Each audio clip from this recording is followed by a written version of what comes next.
and welcome to another Purveyor of Light Photoshop quick tip. Today we're going to do a fun one. We're going to take this photo here of a BMW and try to take it up a few notches. Maybe give it some pop and increase the interest on the photo, make it a little more dramatic.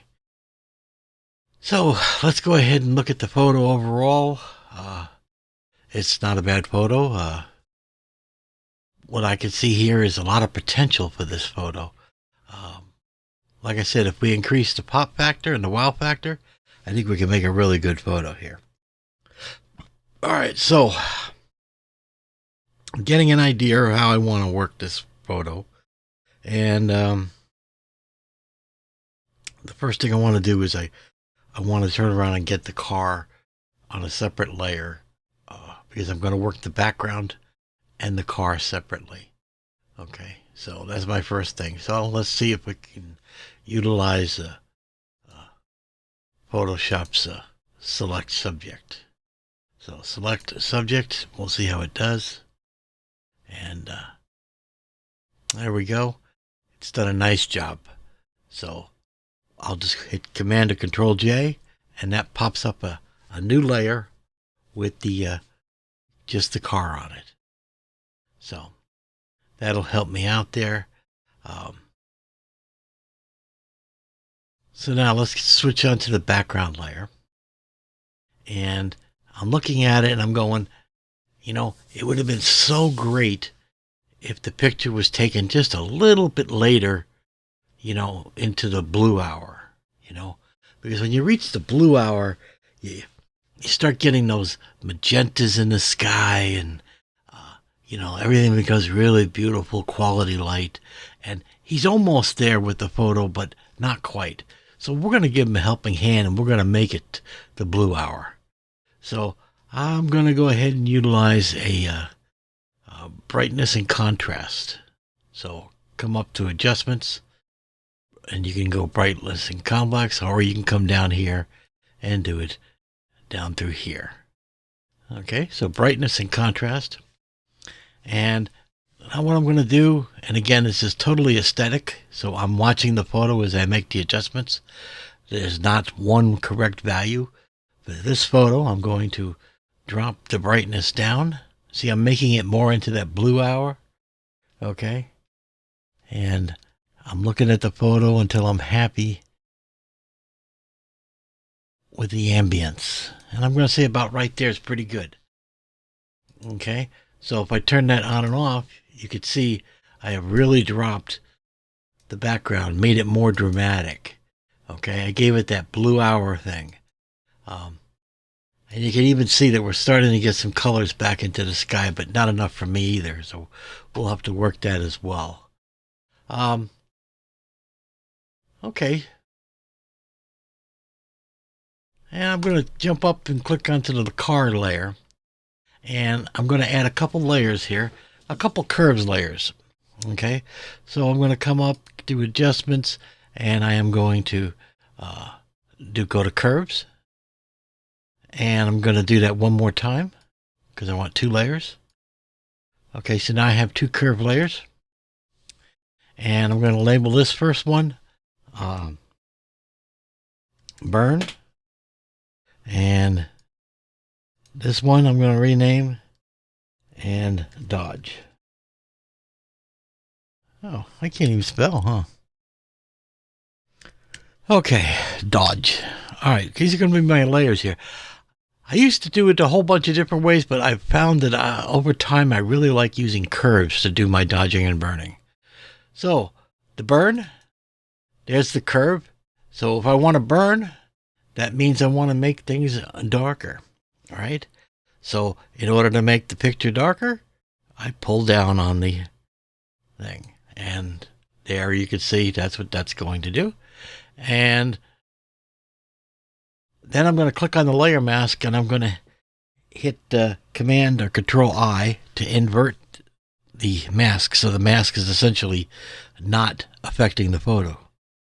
And I'm going to click on the next dodge layer and dodge. Dodge means I'm going to brighten. So I'm going to raise it above And I'd say about right there. And again, click on the mask and hit Command and Control I to invert the mask so it's not affecting.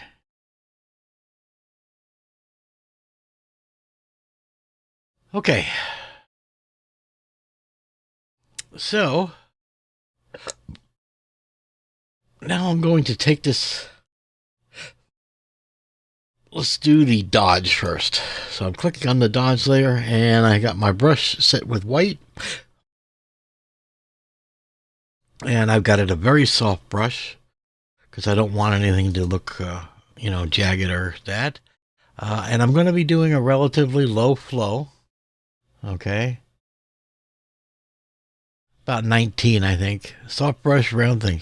Now, what I'm going to do is I'm going to look at the car itself. And this is, again, just with your eye. Look at the light parts and the dark parts of the car body.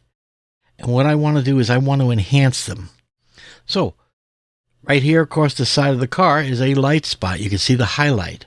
So I'm going to help it along by bringing in there and a little bit there, a little bit there, a little bit across the hood. And again, I'm just following the natural environment. Okay. Headlights would be a little brighter. Bring a little light in here, a little hit here. And again, I am just following nature's move on it. All right.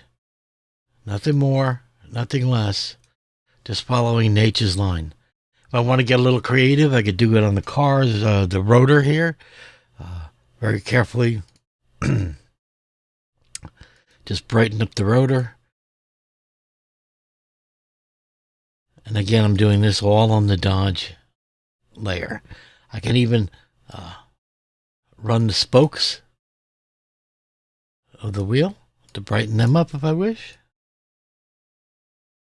And I can come across the circumference of the wheel and give it a little oomph. And that's looking really good. And a little more on the detail there. And I think that's looking pretty cool. So if I turn the dodge layer off and turn the diode on, okay, I'm going to overpaint it a little here. So I'm going to just paint in black and get that off the roof of the car. And X to go back to the white.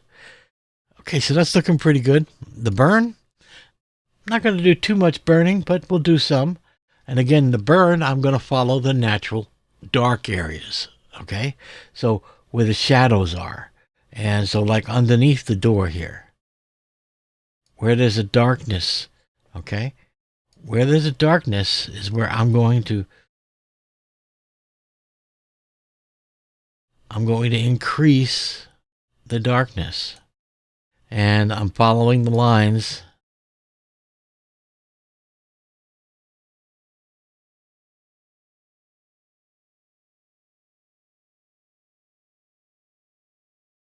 Just following the dark points.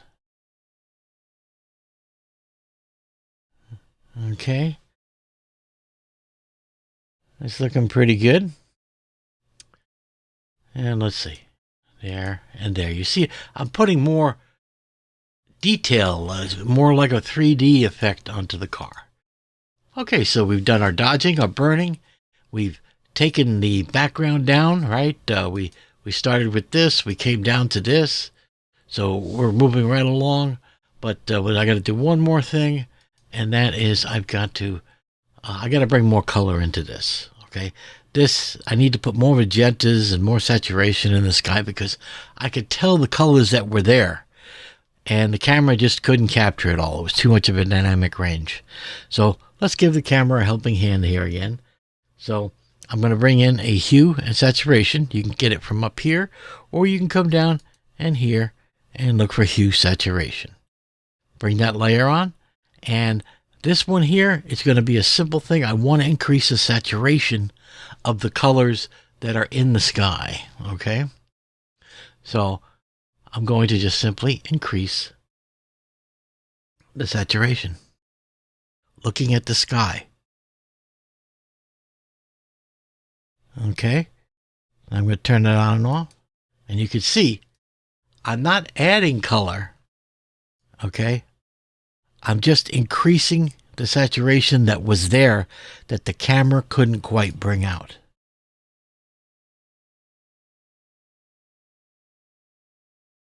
And there we go. I think we have a winner. Let's take a look. The before and the after. The before and the after. I think you could say now, with these few steps, we've taken an ordinary photo and we've given it a little bit of pizzazz and made it a much more interesting photo, in my opinion. So there you go. So why don't you go out and take a picture of your car and see what you can do for work. All right. Till next week, you guys take care.